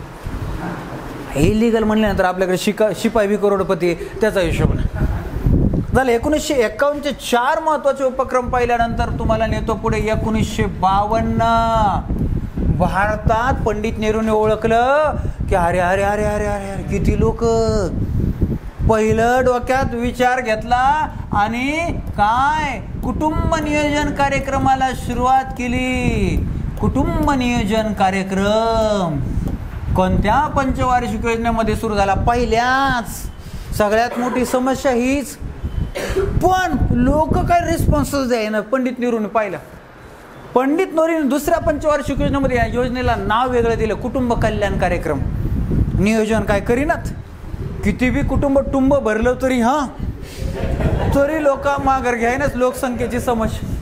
आणि त्याच्यामुळं मग कुटुंब कल्याण कार्यक्रम असा जर प्रश्न आला ना, कोणत्या पंचवार्षिक योजनेमध्ये कुटुंब नियोजन कार्यक्रम, या योजनेला नाव कुटुंब कल्याण कार्यक्रम दिला तर सुरू झाली पहिल्या, नावात बदल झाला दुसऱ्या. आहे की नाही? लक्षात ठेवायला सोपं. याच्यानंतर दुसरा 1952 मधली दुसरी एक महत्वाची घटना, सामुदायिक विकास कार्यक्रमाला सुरुवात.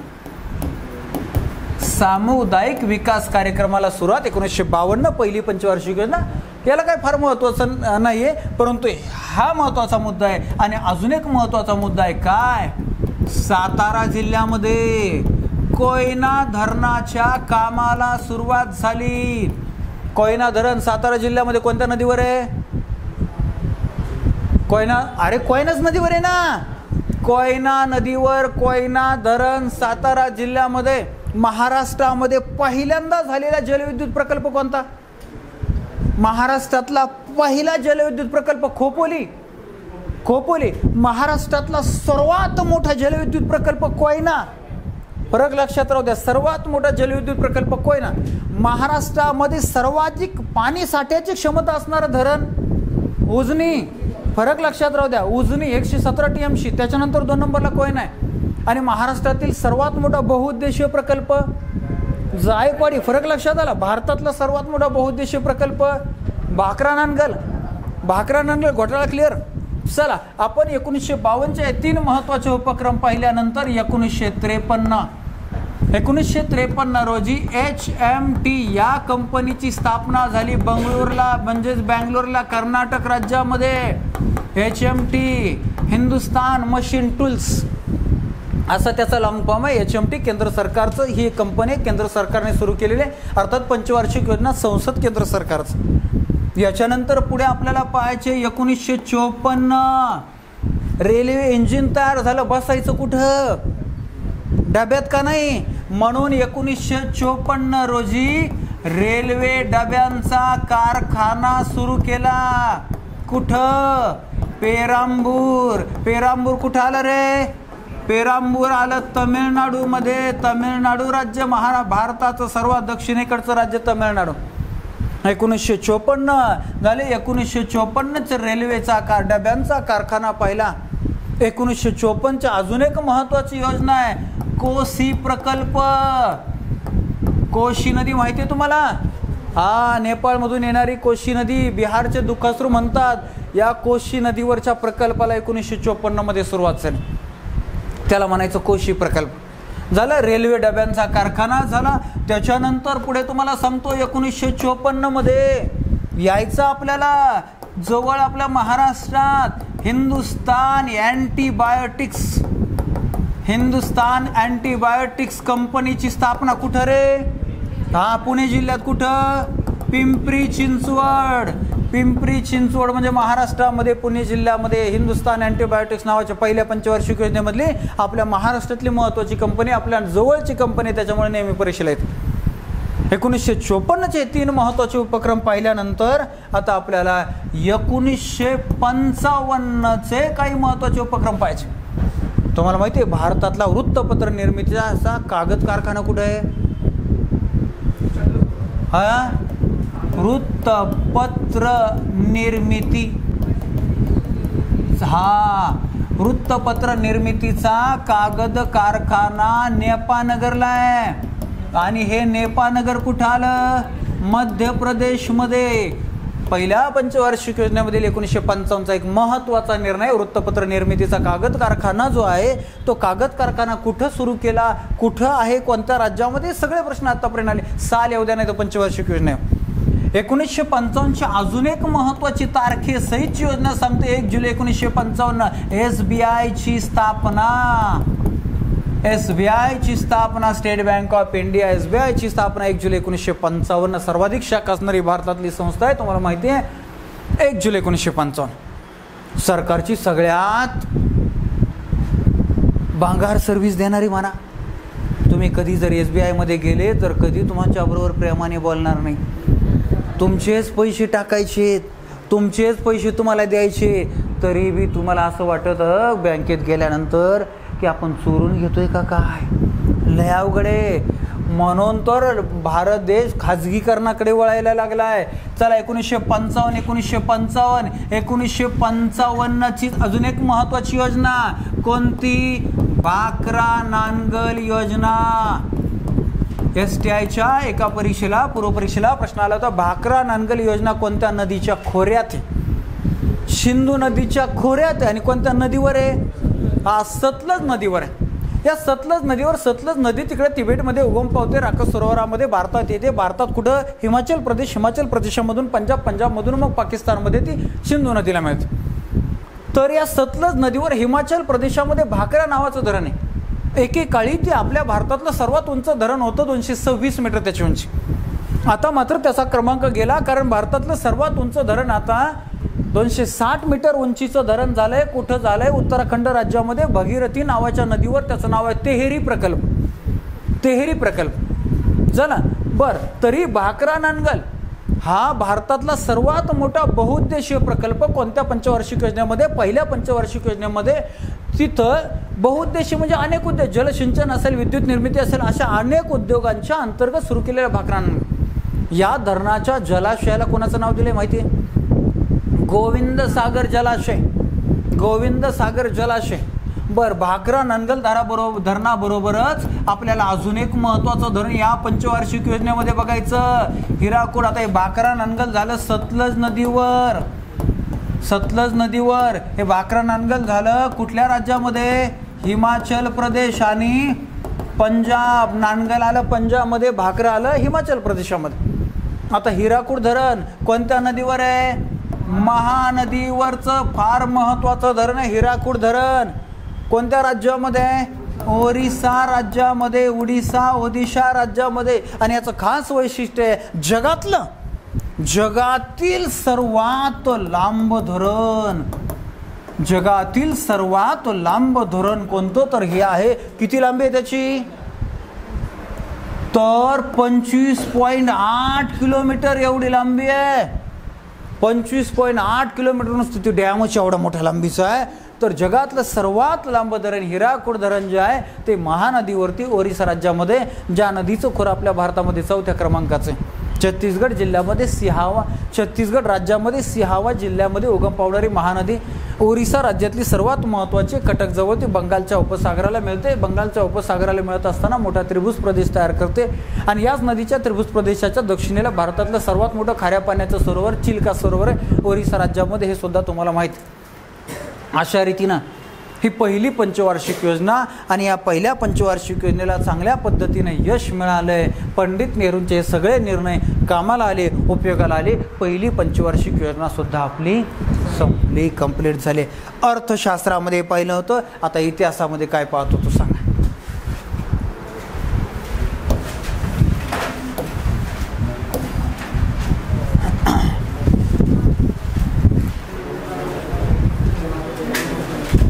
इतिहासामध्ये काय पाहत होतो सांगा. हा, कमी माझ्या मनाने पाहू. हा, नवीन धार्मिक प्रवाह. ओके, नवीन.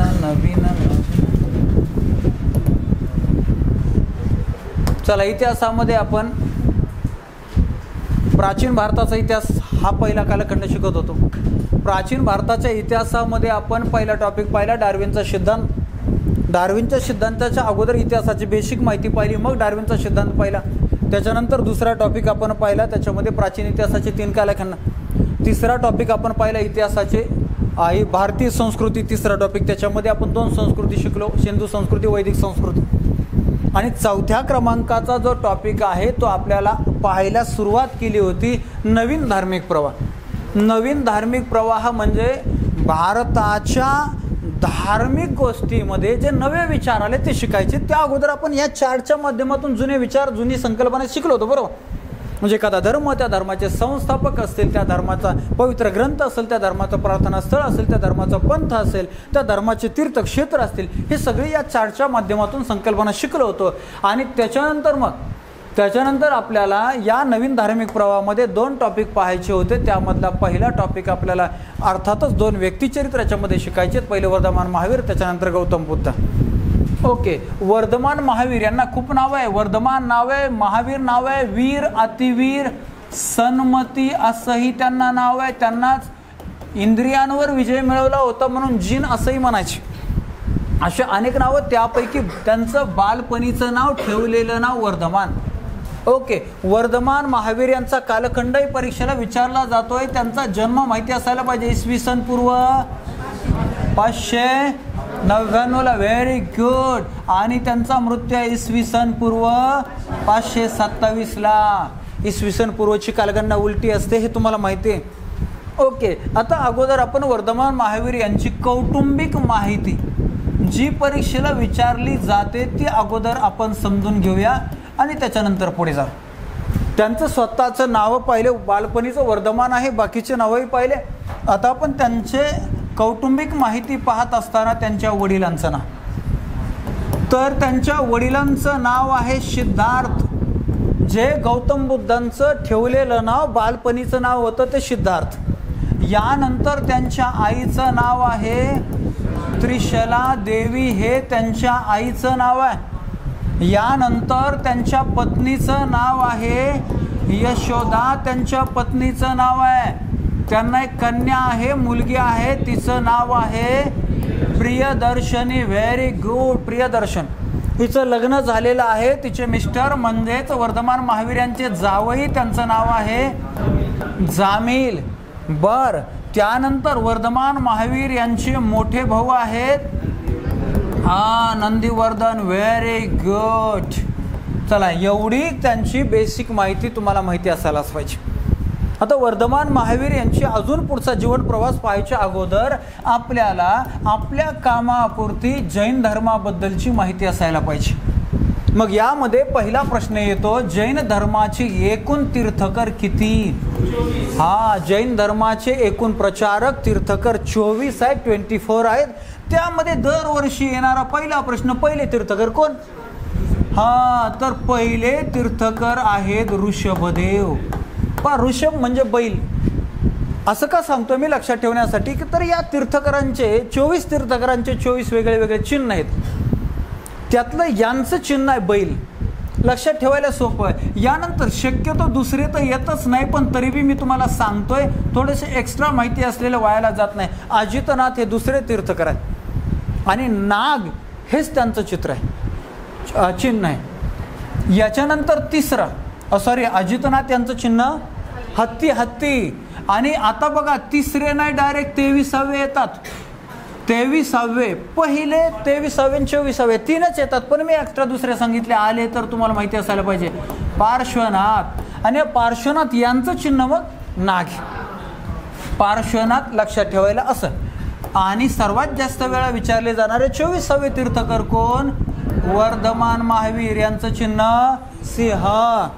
अशा रीतीनं पहिले 23वे आणि 24वे म्हणजे शेवटचे तीर्थकर माहिती असले म्हणजे तुम्हाला तीर्थकरांवर येणाऱ्या प्रश्नांवर आउट ऑफ मार्क्स मिळवता येतील याची खात्री. पुढे आपण पाहिले, पण मी रिवाइज करतो फक्त.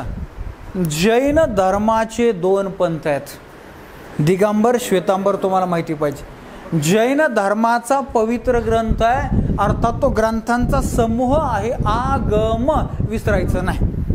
ठीक आहे. अहिंसेला जैन धर्मामध्ये फार महत्त्वाचं स्थान आहे. अहिंसा परमो धर्म हेच त्यांचं ब्रीदवाक्य आणि हेच वर्धमान महावीर यांच्या विचारांचं सार आहे. त्यावेळेस मगध आणि त्या भोवतालचा म्हणजे बिहार परिसर हा युद्धाने वैतागला होता आणि म्हणून त्यांनी शांततेला महत्त्व दिलं आणि एक नवा विचार वर्धमान महावीर यांच्या माध्यमातून जन्माला आला. आणि तो नवा विचार आपण फक्त परीक्षेच्या दृष्टीने पाहणार. अदरवाईज यांचं चरित्र, यांचे विचार इतकं मोठं आहे की ते संपणार नाही. आपण फक्त परीक्षेच्या दृष्टीने पाहतो. ओके, याच्या पुढचा प्रश्न विचारला जातो, वर्धमान महावीर यांचा जन्म कोठे झाला? तर वैशाली नावाचं त्यावेळेस नगर, लिच्छवी घराण्याचा राजा विशाल नावाच्या राजानं स्थापन केलेलं वैशाली नगर. आणि या वैशाली नगराच्या जवळ जन्म झालाय. जन्म ठिकाण आहे कुंडग्राम. काही ठिकाणी तुम्हाला काही पुस्तकामध्ये कुंडलग्राम असंही पाहायला मिळेल. टेन्शन घ्यायचं नाही, जुन्या नव्या नावावर. आणि हे आत्ता कुठे आहे?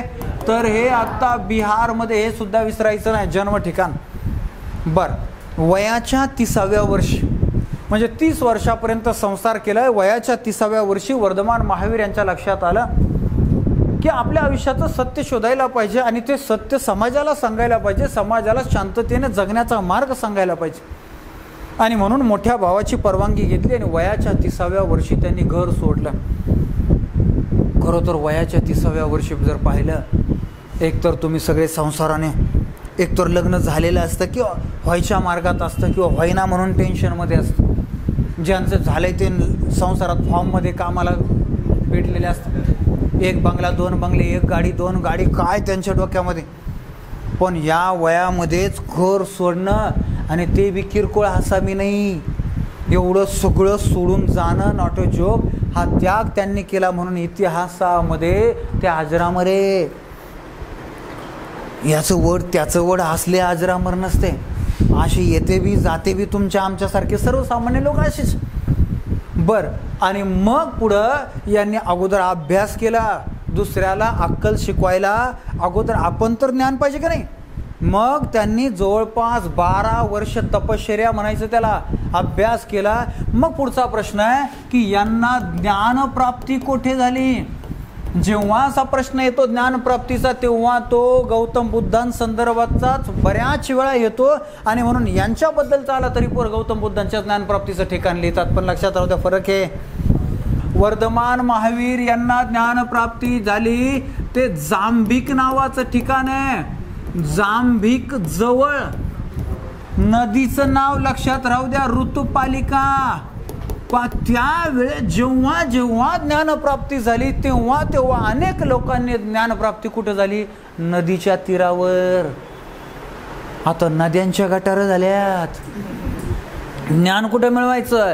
त्यावेळी ज्यांना ज्यांना ज्ञानप्राप्ती झाली त्यांनी ज्यांनी तपश्चर्या केली, अभ्यास केला, झाडांच्या खाली. झाडच नाही राहिलेत कुठले कुठले बेशरम, माहिती ना तुम्हाला. सगळे सिमेंटचे जंगल निर्माण झाले. ज्ञानच कुठून यायचं, अभ्यासिकेत हेडफोन लावून, पुस्तक पुढं ते बी उलट, नजर तिकडं, असलं सगळंच. काय कलियुग आहे. ऋतुपालिका नदीच्या किनारी, लक्षात राहू द्या. आणि साल वृक्षाखाली, साल वृक्षाखाली गौतम बुद्धांना ज्ञानप्राप्ती झाली. 12 वर्ष एकाच विषयाचा एकाच गोष्टीचा अभ्यास करायचा खेळ का करता का तुम्ही स्पर्धा परीक्षेमध्ये.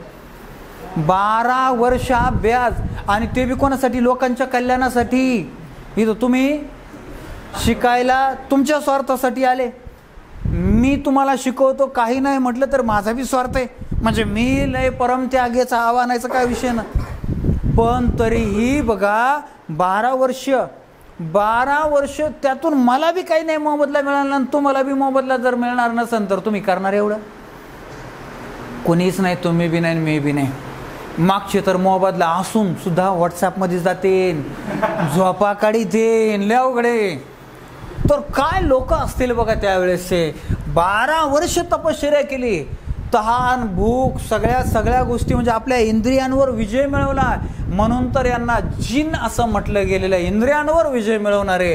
आणि मग ज्ञानप्राप्ती झाल्यानंतर मग यांनी जगाला ज्ञान द्यायला सुरुवात केली.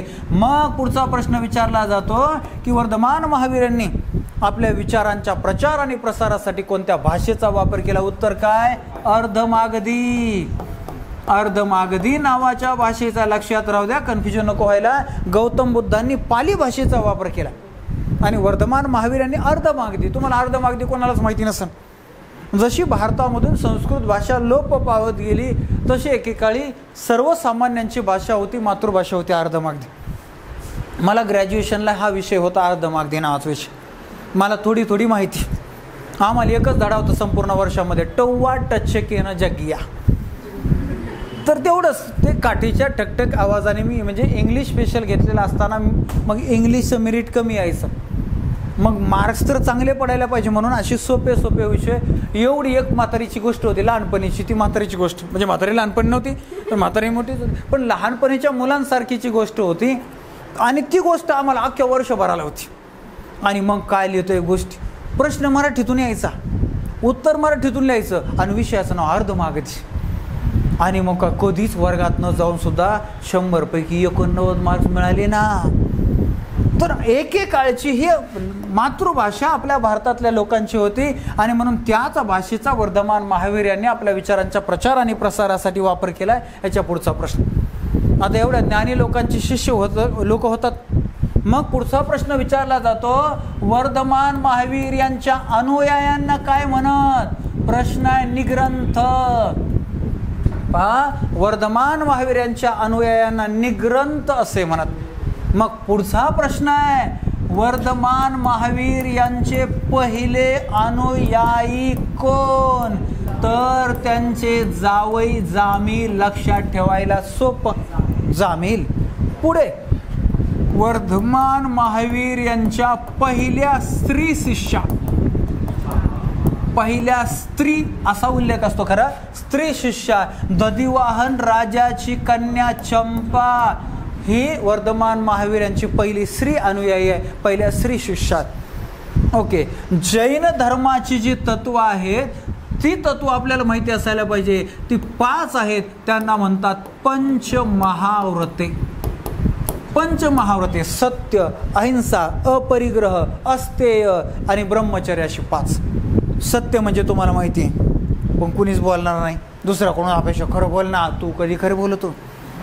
दुसऱ्याकडूनच अपेक्षा असते, याने खरं वागावं, याने खरं बोलावं, आपण नाही बा. दुसरं अस्तेय म्हणजे चोरी नाही करायची, त्याच्याशिवाय तर आपल्याला जमतच नाही. कुठल्या ना कुठल्या आपल्याला वाटत नाही की मी ही चोरी नाही केली, ती नाही चोरी केली, पण परीक्षेला सहजच एखाद्याच्या पेपरमध्ये पाहिलं, अर ब्राझीलच्या राजधानी अमकी अमकी लिहिलं ना, चोरी. हे संत महात्माच्या दृष्टिकोनातून, आपल्या दृष्टिकोनातून पुण्य. 1 मार्क ढापला कसं तरी, बरोबर आहे. असते अपरिग्रह म्हणजे बॅलन्स न करणं. काय मोठा संदेश दिलाय वर्धमान महावीर गौतम बुद्ध दोघांनी दिला. सगळ्यात साधून बॅलन्स करायचा नाही. आज माणसाची ओळख तर बॅलन्सवरच आहे. हे त्याला येत नाही काय म्हणतो, तर दिसतं की गाबाळ, पण लय माल आहे हा, असे होय लगेच. मग हा साहेब साहेब रिस्पेक्ट देणार. मग मोबाईलमधला बॅलन्स असू द्या. बघा, एखाद्याने जर म्हटलं बॅलन्स संपल्यावर मोबाईलला फोन करायला दे ना, तर त्याच्याकडे आपण असा बघतो जणू त्याला सारी संपत्तीच देऊन टाकितोय आता. तर बॅलन्स फार महत्त्वाचा आहे. आणि यांनी सांगितलं पण जगातला कुठलाच प्राणी बॅलन्स करीत नाही, नुसतं माणूसच फक्त बॅलन्स करतो. आणि उपाशी माणूसच आहे, माणूसच दुःखी आहे. बाकीचे प्राणी बॅलन्स करीत नाही, काय नाही काय नाही. वाघाला भूक लागली शिकारीला जाते, हरिण खाते, काहीतरी खाते, रिलॅक्स राहते. ते परत भानगडी पडत नाही ओव्हर टाईमच्या आणि विअर टाईमच्या. मग ते हरिण पुढं जरी आलं म्हणजे खेळ बाबा खेळ, खाल्ले आता येतो तुझ्याकडं. अपरिग्रह याचा अर्थ अशा रीतीनं वर्धमान महावीर या 5 पैकी 5वंच फक्त त्यांनी तत्व वर्धमान महावीर यांनी सांगितले, ब्रह्मचर्य. जैन साधूंसाठी सांगितले. बाकीचे जे 4 आहेत ना, सत्य, अहिंसा, अस्तेय, अपरिग्रह, हे पार्श्वनाथ म्हणजे 23व्या तीर्थकरांनी सांगितले. 23व्या तीर्थकरांनी. याचबरोबर जैन धर्माचे 3 अजून तत्व आहे, त्याला त्रिरत्ने म्हणतात. त्रिरत्ने, सम्यक दर्शन, सम्यक ज्ञान, सम्यक चारित्र्य. ज्ञान, दर्शन, चारित्र्य असे त्रिरत्ने. पंचमहाव्रते म्हणजे 5. समसंख्या का विषम संख्या? विषम. त्रिरत्ने म्हणजे 3. सम का विषम? म्हणजे हे मी असं का सांगतोय, तर जैन धर्माची जी तत्व आहेत ते विषम संख्येमध्ये, आणि बौद्ध धर्माची जी तत्व आहेत अष्टांग मार्ग 8, 4 आर्य सत्य, 4 8 समय की नाही. म्हणजे आपलं कन्फ्युजन होणार नाही याच्यासाठी एवढं सांगतो तुम्हाला फक्त, बस झालं. आता याच्या पुढे जायचं आपल्याला. वर्धमान महावीर मोठ्या मोठ्या लोकांच्या मृत्यूला काय म्हणतात, महानिर्वाण म्हणतात. वर्धमान महावीर यांचा महानिर्वाण कुठे झाला असा प्रश्न येतो. तर कुठे रे, तर बिहारमध्येच पावा नावाच्या ठिकाणी, किंवा त्यालाच नंतर पावापुरी असं म्हणतात, बिहारमध्येच आहे. बर, वर्धमान महावीर यांचा जरी मृत्यू झाला किंवा महानिर्वाण आपण पाहिलं, तरी अजून काही गोष्टी आपल्याला पाहायच्यात की जैन धर्माचे 2 पंथ 12-10. बरं, एंडिंग. जैन धर्माचे 2 पंथ कसे पडले ते तुम्हाला सांगतो, कारण पुढचा एक प्राचीन भारताच्या इतिहासातला एक प्रश्न आहे. तो प्रश्न मी तुम्हाला विचारतो. सांगा मला, सम्राट अशोकांनी कोणत्या बौद्ध साधूंकडून बौद्ध धर्माची दीक्षा घेतली? नेहमी येणारे प्रश्न आहे. हां ना, सम्राट अशोका विचारलंय मी, चंद्रगुप्त मौर्य नाही. चंद्रगुप्त मौर्य उत्तरे भद्र. सम्राट अशोकांनी उपगुप्त या बौद्ध साधूंकडून बौद्ध धर्माची दीक्षा घेतली. कलिंगचं युद्ध झालं. कलिंगचं युद्ध झाल्यानंतर सम्राट अशोका म्हणलं किती लोक मेले, सगळे पाहिल्याने मग सोडून दिले. म्हणजे युद्ध, भांडणच नाही करायचे, भांडणच नाही करायचं. सारा हिंदुस्थान, इराणपर्यंत सम्राट अशोकाने ते खरं तर त्याचा काळ आत्तापर्यंत त्याच्या काळात जेवढा भारत होता तेवढा भारत आता जर असता तर किती भारी असतं. जवळपास 60 लक्ष चौरस किलोमीटर एवढं आपल्या भारताचं क्षेत्रफळ. म्हणजे डबल जमीन असती, डबल पगार असता आणि डबल फी असती. सगळे डबल डबल असतं, किती मज्जा आली असती. आता पुढे बघा, अजून प्रश्न संपला नाही. डॉक्टर बाबासाहेब आंबेडकरांनी बौद्ध धर्माची दीक्षा कोणत्या बौद्ध साधूंच्या हस्ते घेतली? नेहमी येणारे प्रश्न आहे. नागपूर या ठिकाणी महास्तवीर चंद्रमणी यांच्या हस्ते बौद्ध धर्माची दीक्षा. तसाच प्रश्न, चंद्रगुप्त मौर्य यांनी बौद्ध धर्माची दीक्षा तुम्ही सांगितलेलं भद्रभाऊ. काय झालं होतं तर मला सांगतो. मगध साम्राज्य होतं. या मगध साम्राज्यामध्ये इसवी सन पूर्व 3ऱ्या शतकातली घटना आहे की मोठा दुष्काळ पडला. त्यावेळी जैन धर्माचे 2 साधू होते, भद्रभाऊ आणि स्थूलभद्र. तर काय झालं, दुष्काळामध्ये जगण्यासाठी आपल्या अनुयायांना घेऊन भद्रभाऊ दक्षिणेकडे आले. आत्ताच्या कर्नाटक राज्यामध्ये ते राहिले. आणि कर्नाटक राज्यामध्ये राहत असताना कर्नाटकमध्ये श्रवण बेळगोळ नावाचं ठिकाण त्यांनी डेव्हलप केलं. ते जैन धर्माचं एक तीर्थक्षेत्र बनलं. आणि त्या श्रवण बेळगोळ या ठिकाणी बाहुबलीची मूर्ती आहे, गोमटेश्वराची मूर्ती आहे, जी चामुंड नावाच्या मंत्र्यानं बांधली. ही आपण चर्चा केलेली आहे. हे परत पाठीमागं गेले. दुष्काळ संपला, दुष्काळ हटला, मागं साम्राज्यात परत गेले त्यांचे अनुयायी. आणि वाईट परिस्थितीत आपल्या देशाला, आपल्या लोकांना, आपल्या साम्राज्याला सोडलं. आणि मग भद्रबाहू आणि स्थूलभद्र यांच्या अनुयायामध्ये वाद व्हायला लागला. आता कोण आपलं राज्य सोडून गेलं होतं हे लक्षात ठेवायला सोपं. स्थूल म्हणजे न हलणार आहे की नाही, जाडाजुडा असं आपण म्हणतो. म्हणून स्थूलभद्र यांनी आपलं राज्य सोडलंच नाही असं लक्षात ठेवायला आयडिया. आणि मग या दोघांच्या अनुयायांमध्ये मतभेद झाले. आणि त्या मतभेदाचा परिणाम असा झाला, जैन धर्माचे 2 पंथ पडले. एक, पांढरे वस्त्र घालायचे, त्यांना आपण श्वेतांबर म्हणतो. आणि जे राज्य सोडून गेले होते भद्रभाऊ त्यांचे अनुयायी, त्यांचा दुसरा पंथ आहे श्वेतांबर वस्त्र परिधान करणारे. असे जैन धर्माचे 2 पंथ. जे बौद्ध धर्माच्या परिषदांवर नेहमी प्रश्न येतात, पण जैन धर्माच्या परिषदांवर जेव्हा प्रश्न येणार तेव्हा कोणालाच येणार नाही. म्हणून कॉमन आहे बौद्ध धर्माच्या 4 परिषदा ते कायम येतात. पण जैन धर्माच्या जर परिषदा आल्या तर त्याच्यामध्ये पहिली परिषद पाटलीपुत्रा भरली, एवढे लक्षात राहू द्या. आणि दुसरी गुजरातमधील वल्लभी नावाच्या ठिकाणी भरली. जैन धर्माची पहिली परिषद पाटलीपुत्रला भरली, दुसरी परिषद गुजरातमधील वल्लभी नावाच्या ठिकाणी. पाटलीपुत्र म्हणजे आताचं पाटणा म्हणजे बिहारमध्ये. कसं बी प्रश्न आला तरी सांगता आला पाहिजे.